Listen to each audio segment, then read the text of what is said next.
그때 임신 중기였는데 거의 배는 만사계배가 된. 그리고 이제 제가 고혈압이 왔어요. 임신성 고혈압이라고. 됐고. 됐고. 긴 소리 하지 말고. 꿈도 꾸지 마 이러면서. 수술 시작합니다 라고 하면서 아이는 다운증후군이고 확정적으로 얘기를 해서 진짜 이거는 받아들여야 되는 거구나. 비키세요. 급해요. 비키세요. 비키세요. 그렇게 멀어져 갔습니다. 딱 돌려서 봤는데 울고 있더라고요. 안녕하세요. 다운엄빠의 여우아빠 고모 엄마입니다. 오늘은 무슨 얘기 해볼까요? 지난번에 2번은 이제 복지제도 관련해서 했었기 때문에 우리 아이를 만나기 직전과 직후 그때 있었던 일을 얘기해 보려고 합니다. 지난번에 큰 병원에 갔다 얘기까지 했었는데요. 큰 병원 가서부터 오늘은 얘기를 좀 이어나가 보려고 합니다. 아이도 심장에 이제 구멍이 있고 다운증후군이 의심되고 이런 게 있었는데 제 몸에도 되게 여러 변화가 있었습니다. 저희 아이가 양수를 많이 못 삼켜가지고, 그러니까 양수를 잘 못 삼키니까 제 뱃속에 양수가 되게 많아졌겠죠. 그래서 양수과다증 때문에 그때 임신 중기였는데 거의 배는 만사계배가 된 그런 상태가 있었어요. 그래서 입원해야 된다고. 입원해야 될 수 있다. 그래가지고 또 매번 갈 때마다 그 양수 양을 체크하는 걸 했었고. 다운증후군이 위가 작아는 아닌데 위가 작은 것이 다운증후군의 영향이다. 대놓고 얘기는 하지 않지만 그럴 수도 있다 이런 정도로 얘기를 했었던 것 같아요. 그러니까 다운증후군 아이들이 모두가 다 위가 작은 건 아니고 삼킴을 다 못하는 건 아니거든요. 그런데 어쨌든 기본적으로 다른 아이들보다는 비장애 아이들보다는 약할 수 있기 때문에 그런 여러 가지 것들 때문에 위가 작아서 잘 삼킴을 못할 수도 있고. 그래서 그때 다음 주에 입원할 거니까 입원 준비해가지고 오세요. 코로나 검사하고 오세요. 이렇게 해서 갔는데 일단 그래도 다시 한번 체크를 해보자 하고 초음파를 다시 해보더니 약간 애매한데 입원 안 할게요. 다음 주에 입원할 테니까 다음 주에 다시 입원 준비하고 코로나 검사해가지고 오세요. 그래서 가니까 또 검사해보고 양이 또 조금 괜찮은 것 같기도 하고 다음 주에 다시 입원할 수도 있으니까 입원 준비해서 코로나 검사하고 오세요. 이래가지고 한 4주 정도를 똑같은 패턴으로 매주 일주일에 한 번씩 반복이 되고 그래서 매주 한 번씩 코로나 검사를 했고 결국 마지막에는 이 정도면 양수양이 정상 범위 아니다. 입원 안 해도 된다 라고 결론이 났었던 것 같아요. 그게 4번밖에 안 됐었나? 그리고 이제 제가 고혈압이 왔어요. 임신성 고혈압이라고 어느 날 갑자기 너무 심장이 막 심하게 뛰는 것 같은 느낌인 거예요. 혈압이 어느 날부턴가 갑자기 너무 심하게 높게 나와가지고 뭐 140 나올 때도 있고 심할 때는 160 이상도 나왔던 때가 있었어. 집에서 매일 혈압 재고 매일 기록하고 그랬던 때도 있었네요. 아이도 다운증후군이 의심이 되는데 엄마도 막 고혈압 아니면 양수과다 막 거기다 코로나까지 와가지고 그런 부분에서 병원에서도 되게 좀 긴장하고 면밀히 보려고 했던 그런 때가 있었던 것 같아요. 이제 우리가 다운증후군이 아닌 아이를 임신한 적은 없어서 비교군이 없어. 비교를 정확하게 1대1로 비교를 하기는 어렵지만 주변에 그래도 많이 보고 듣고 하는 게 있으니까 임신 과정에서 아이가 다운증후군인 것과 아닌 거에 큰 차이가 어떤 게 있을까요? 그 차이는 없는 것 같아요. 그냥 인간의 몸은 특히 이제 태아에게 더 유리하게 진화했다고 하더라고요. 그래서 엄마들이 임신 과정에는 굉장히 몸에 무리를 많이 받는 그런 거여서 저처럼 어떤 사람은 이제 임신성 고혈압이 오거나 임신성 이제 당뇨가 오거나 뭐 그런 부분들이 있어가지고 특별히 다운아이여서 이런 증상이 나타났다라기보다는 뭐 저의 개인적인 몸의 상태 이런 것들 때문에 온 것도 있을 수 있고 그렇다고 생각해. 근데 이제 출산 직전에 되면 그 차이가 생기기 시작하는 것 같아요. 일단 나는 내 건강에 이제 자신감이 좀 있었기 때문에 되게 호기롭게 선생님 저는 이제 자연분만을 하고 싶어요. 이게 자신만만하게 그렇게 얘기를 했는데 그냥 선생님 딱 잘라서 안 되겠어요. 안 될 것 같아요. 제왕절개 합시다. 됐고. 됐고. 긴 소리 하지 말고 꿈도 꾸지 마 이러면서. 애가 다운증후군일 가능성이 높다라고 얘기를 그렇게 표현을 했지만 이미 의사 선생님은 다운증이라는 거 확실하고 그렇게 전제를 했고 양수도 많이 흡입을 하지 못하고 위가 작고 그리고 보아하니 심장에도 이제 구멍이 있으니까 태어났을 때 불안정할 것 같으니 그럴 가능성이 높으니 저한테 제왕절개를 하자라고 하더라고요.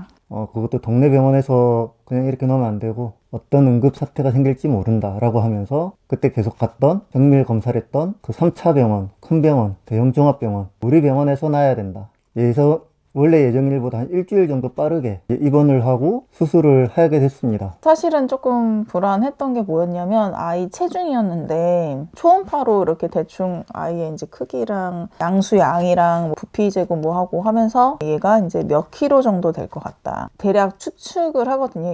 너무 이제 체중이 안 나올 것 같다라고 예상을 하는 건 거죠. 그래가지고 이제 출산하기 직전에도 다시 한번 재는데 그때 초음파에서도 2점 몇 킬로라고 해서 되게 체중이 좀 많이 작게 나왔어요. 그 정도로 이제 뭐 아이가 좀 약하고 작고 뭐 이렇겠구나라고 예상을 했고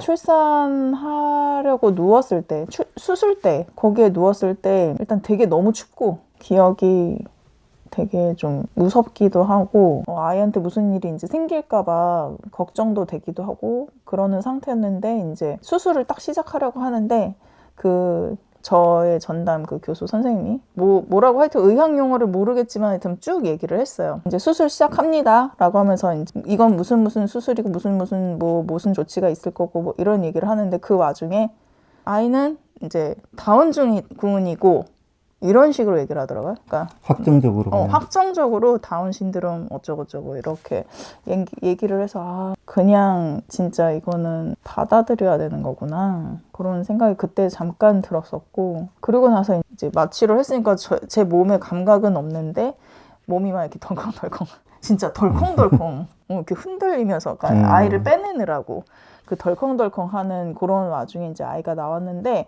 제가 듣기에도 아이가 이렇게 뭔가 울음이 탁 터지면서 우렁차게 운다기보다는 약간 끊어지듯이 울었던 것 같아요. 그러고 나서 이제 제가 너무 숨이 안 쉬어진다고 하니까 이제 재워드릴게요. 그래서 저는 이제 정신을 잃었는데 잠들었는데 그때 이제 아이의 호흡이 불안정해가지고 바로 이제 중환자실로 급하게 데리고 들어간 거죠. 수술하기 직전까지도 제가 간호사 선생님들한테 물어봤어요. 태어나면 어떻게 되는 거냐. 원래는 이제 엄마한테 한번 보여주고 그다음에 이제 응급실 NICU로 간다. 그럼 가는 길목에 서가지고 잠깐 한 10초 제가 이렇게 들고 사진 한 장 찍고 그렇게 할 여유는 있냐. 네, 그거는 할 수 있죠. 뭐 이런 정도 분위기로 당연히 할 수 있다라는 분위기로 얘기를 해줬었어요. 그래서 이제 앞에 기다리고 있었는데 지금쯤 된 것 같은데 그러다가 딱 문이 열리는 거예요. 저쪽에서 의사 두 분이 아기가 담겨 있는 것으로 추정되는 이 카트 같은 거를 이렇게 밀고 쭉 빠르게 오길래 여기 땡땡땡 산모 아이 맞나요? 뭐 이러면서 다정다정하게 이렇게 가서 말을 걸려고 그랬는데 비키세요! 급해요! 비키세요! 지금 이게 급해서요. 잠시만요. 뭐 이런 것도 아니었어요. 비키세요! 그렇게 그냥 저 멀리 2km 뛰어들어가는 뒷모습만 바라보며 그렇게 멀어져 갔습니다. 그리고 그때 원래도 그 코로나 시기였기 때문에도 더 빠르게 그렇게 들어간 게 아닐까 싶기도 해요.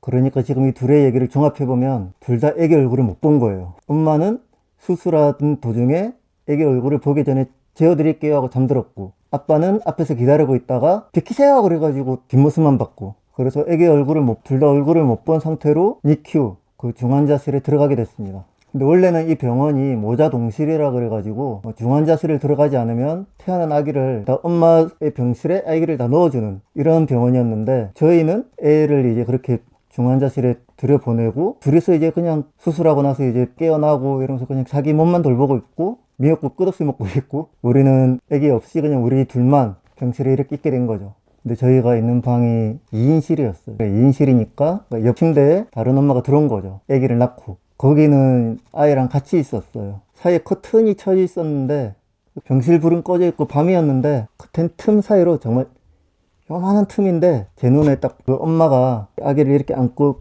눈을 마주치면서 얼굴을 보면서 정말 신기하다는 듯이 사랑스럽다는 듯이 그렇게 보고 있는 모습을 제 눈에 보인 거죠. 우리는 아직 애기 얼굴도 못 보고 중환자실에 애기가 있는데 안아본 적도 없어.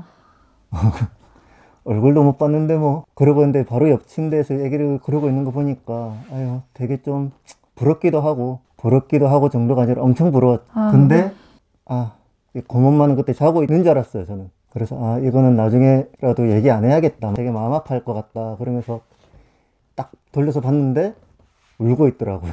나중에 다른 엄마들하고 그때의 경험을 나눴는데 다른 엄마들도 이제 모자병실을 기본으로 하는 병원에서 아이를 낳은 엄마들은 다 비슷한 경험을 한 거예요. 이게 되게 좀 뭐 사소한 것일 수도 있고 그럴 수도 있는데 좀 비슷한 처지의 사람들끼리만 모아놔주면 안 되나? 여기서는 아이 안고서 하하호호 하고 있는데 니큐에 들어가 있는 아이들을 낳은 엄마들이나 아빠들은 너무 이제 마음이 안 좋은 상태로 있는데 이게 너무 이제 우리의 처지와 상황이 대비가 되는 거죠.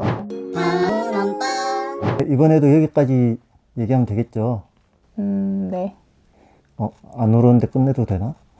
저 아까 울었습니다.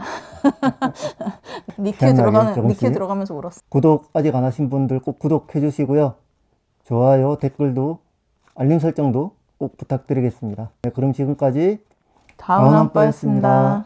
안녕. 우리나라의 병원에 있는 과라는 과는 그때 다 다녀본 것 같아요. 심장 내과, 재활의학과, 안과도 소아치과, 이비인후과, 내분비학과. 이제 몇 년 지나서 생각해보니까 우리 자식 고생 많았다 약간 이런 느낌.